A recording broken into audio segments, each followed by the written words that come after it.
Hello and welcome to the World Builders Library. This is part 3 of our 2025 New Year's Blitz. We've been experimenting with YouTube's advertising boosts. So far, it's delivering as promised. The number of new subscribers we've picked up over the last few weeks has been astounding. Our views and watch hours are up as well. The question is, will we gain the people who have time and the desire to watch our videos on the regular? Yeah, we've rocketed from 800 subs to well over 2,000. But what we really need is to add about 10 more regular viewers. Looking forward to seeing what happens. Enough station planning, let's talk about world building. Religion is important to world building for many reasons. Its history, its culture, it's the foundation of several classes and subclasses in our favorite TTRPGs. It's a big block, it's foundational to the worlds that we build. For the algorithm's sake, because I know you're listening, this is mostly about 5th edition Dungeons & Dragons, but could apply to any world building.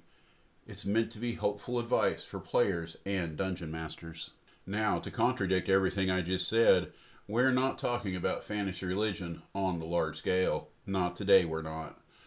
For this show, we're shaping up some small blocks, getting down to the scene level. This is for players, characters, whatever your audience might be, the things that they will interact with, the things that will mold memorable experiences, and we're going to do this by bullet point.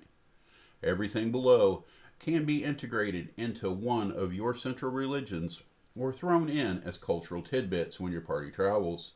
These small things can be used to differentiate sects or movements within a church. They can be part of the larger culture or vary from city to city. They are not things to overwhelm your audience with, but maybe something for an occasional mention, or a handout, or campaign Discord post. Alright, let's do it. Colors. Groups are often noticeable by the colors they wear. Sports fans get it, but it extends to nationality, especially international sports. Okay, I'm not arguing sport is today's religion. Although, alright, this can express itself on given days or seasons. It can be one church or a whole pantheon or a whole culture. To me, the natural direction to go is a colorful religious tradition within a particular culture, with each church having their own baseball team. I mean palette scheme. Alright, players, as you draw closer to the city, you've noticed people in these parts often dress with splashes of color. Some doors, shutters, and fences are painted in bright blues, reds, yellows, and greens. Moving through the open gate into the city proper, it's the hats. Not practical working hats of the countryside, but something like derbies worn for the sake of fashion or faith. A few curious queries, and you find that the silk hats and gloves are religious in nature, each color representing a particular deity important to the city. In this city, your looking pale is an insult about one's lack of faith. Then again, aren't you a rainbow of cheer is code for being just a little bit too righteous. There's a lot of levels to this. It's on a dial. Maybe most people just wear a little bit of color for church days or special occasions. A yellow kerchief might just be asking for a little help from the god of merchants and commerce during financially challenging times. Maybe there is a holiday similar to Holi, which is essentially a citywide paintball fight. It could be that certain colors are taboo, like black and gray, as they represent evil. Some colors might be reserved for certain castes, like ancient Rome with purple. Taste. Food is a huge part of culture and goes hand in hand with religion. Black-eyed peas for good luck. Thanksgiving turkey. That's just some of the ones I know about. Google says there are lots of them across the rest of the world. Tell me in the comments what food associations you have in your cultures. This is easy to build on.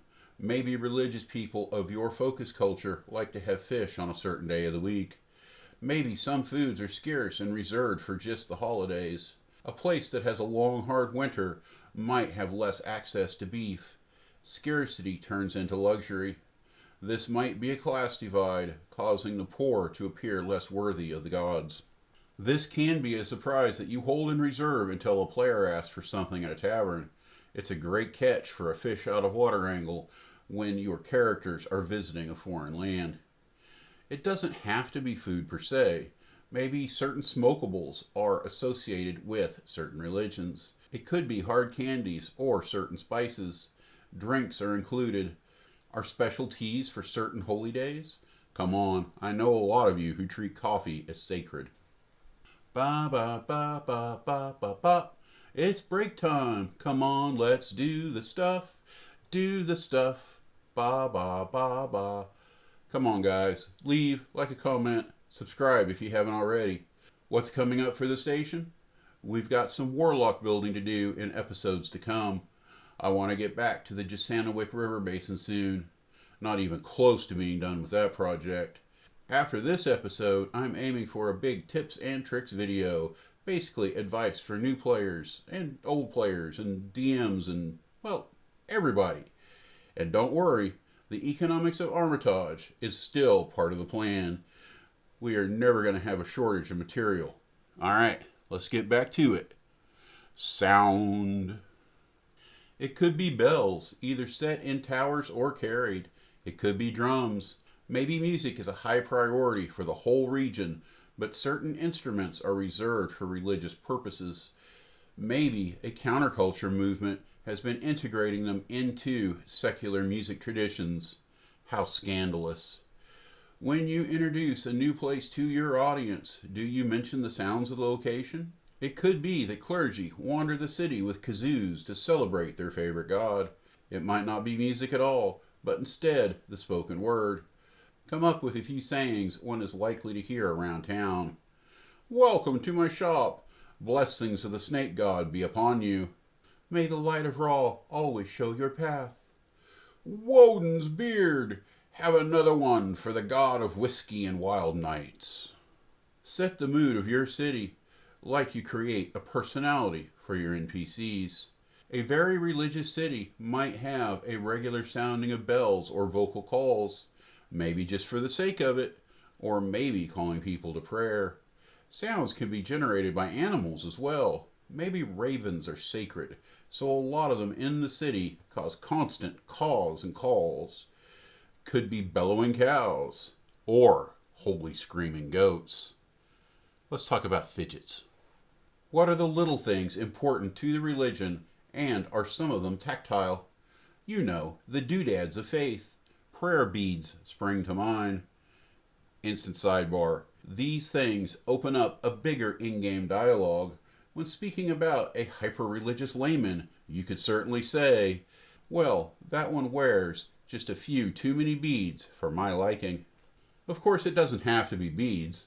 Could be stones, either rough or smooth river rocks. Could be little drops of metal.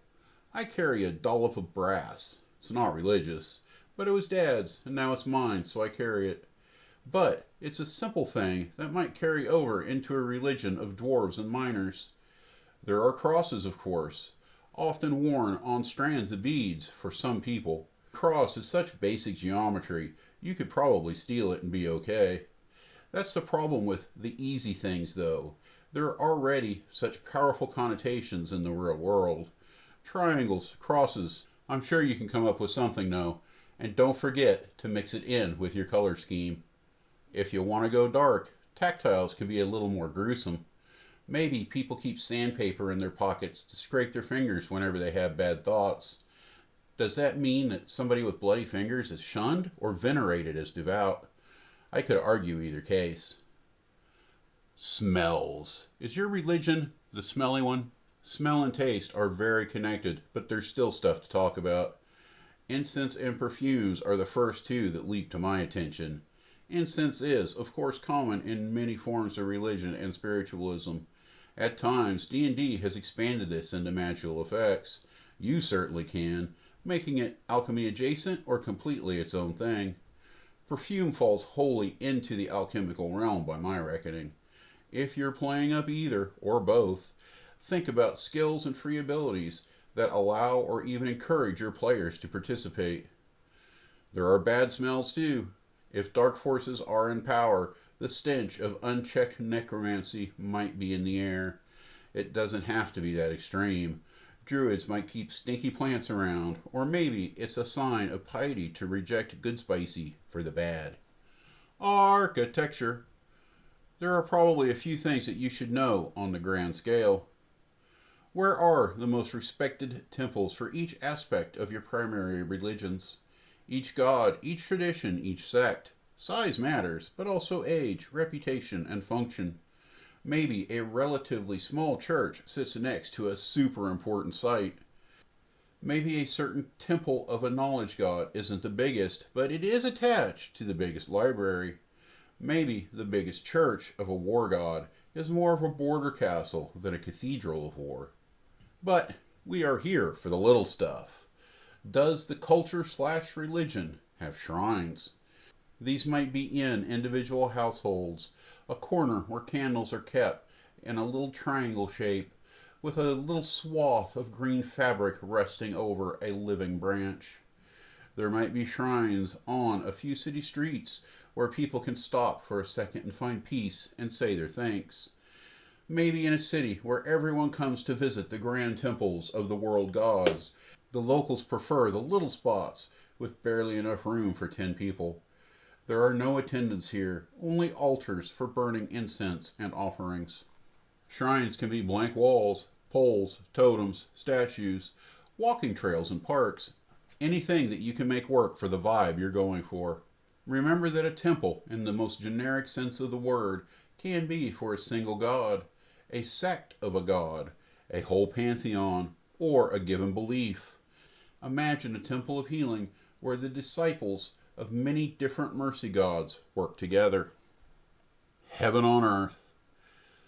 Do celestial beings rub up against mortals? Do gods or demigods live in the largest temples? Maybe the hounds of the god of justice walk the streets sniffing out criminals.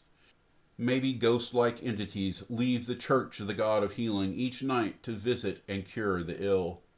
Maybe 8-foot-tall rabbit furries bar hop all night, sharing ale from their decanters of endless inebriation. In my killed culture, bears often wander into town, and that's a good thing.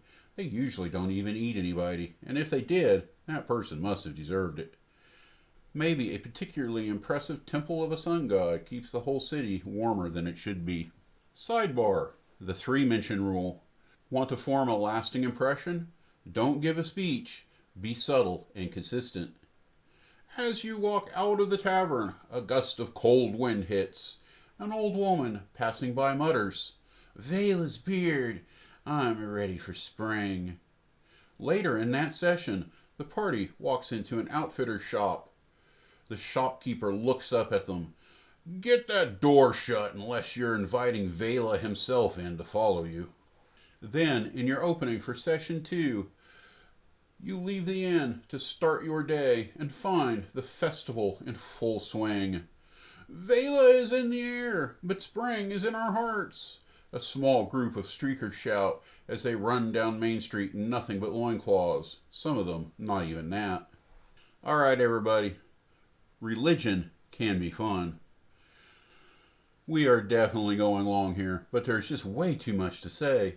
I think a lot of young people reject religion in TTRPGs because real-world religion has some pretty negative vibes in today's culture. You're welcome to disagree, but it really seems like religious-themed campaigns are undesirable despite the mechanical power of clerics and paladins. As a DM, you can make use of this, scripting organized churches to be the bad guys. Or you can make fantasy religion fun. Either way's fine, no judgment, you do you. You can make churches open, welcoming, and jovial. After all, they are competing for followers. A good way to do that is by not being assholes. Churches can be the sponsors of festivals. A morning prayer might be a series of one-liners told at the front step of a church. Maybe the local clergy engage in citywide dodgeball competitions with each other on random days. It's temple versus temple, and it gets rough out there. The world is yours to build. Make of it what you will. I am Super glad that you guys all stopped by today. 2026 is going to be a great year for all of us. I hope it is for you. I know it's going to be for me. You are all the best people that I know, and I'm so glad that we get to spend a little time together. The world is a great place with you in it. Cheers. And we're not done. For those of you who notice that there is still time left, I created this document a long time ago. It's a bunch of questions that world builders should ask about their world. Some of them I stole from people, some of them I've come up with myself. They're all kind of mixed together. And I'm going to read them until I can't stand to hear the sound of my voice anymore, because there's a bunch of them. These are just the religious oriented ones. Do revivify and other back from the dead spells. Work rules as written. What are your most religious factions? Are there different religions devoted to the same gods? Is religion and government separate? What are some church secrets? What's taught and believed to be true but isn't?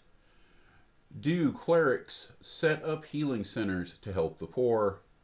How many major religions are there in your world? Can a person become a god? Is there an afterlife? Can a god be killed? What is the main creation myth? How much of it is true? Do you have any major consecrated places? How many? Where are the major ones located? What caused the consecration? Do you have any major desecrated places? How many? Where are the major ones located? What caused the desecration? What are general temples like? Do people make sacrifices to the gods? Is there more than one religion? Do people believe in one god, many gods, or no gods? Do the elite control religion, or is it accessible to all? What are your major deities? What is the most popular theory of origin? What's the most religious city? What's the least religious city? What is defined as a soul? Is it exclusive to certain species? How are the clergy organized? Is there a founder for this religion? What is the origin story for the universe? What are your holidays and celebrations? What is the view of the afterlife? Does this view apply to just this religion or to everybody, regardless of their religion? Do they believe in reincarnation or some other view? Can non-believers achieve a good afterlife? What is considered a good afterlife? How does everyone ensure entry here? What is considered the bad afterlife? Are clergy permitted to marry? Is this position limited only to certain people? How are ceremonies performed? Weddings, funerals, coronations, coming of age, and births. What are their responsibilities? Are images, totems, or symbols allowed, or are they blasphemous? What protocols and ideals must clergy uphold? Are there religious crimes? What is considered a sin? Suicide? In extreme illness cases? What about murder? Is killing ever justified? What about creatures, animals, and other beasts? Are there dietary restrictions for the religion? Specific animals, meats, alcohol? What about mixing faiths? Is interfaith or atheists' marriage allowed? Are there any other substances or items banned? How must one atone for their sins? Talking about prayer now. How often do followers communicate with their divine power? What kinds of offerings are accepted by the deity? Is prayer done in private or in a group? How often should one pray? What about love and marriage? How are same-sex couples viewed? Wow, this is kind of dated. I think it's all kind of, I guess in most groups, most people, this is all pretty standard, but you know what? We're going to keep reading anyway. Can they wed? Is divorce permitted? Are contraceptives allowed and used? How is sex viewed? Dirty or natural? Is premarital sex okay? How is chastity viewed? That was uncomfortable. Let's talk about shrines and temples. What are the temples like? What offerings would be placed on the altars? Would it be kept clean, or are offerings left out? Attire and appearances. Are there any identifying marks, styles, piercings, etc. that link someone to their religion? What sort of robes would be commonly worn by the clergy? Would they wear robes at all? What attire would be worn for special ceremonies? Are there any body modifications or attire considered taboo by the religion? Do they have gender roles?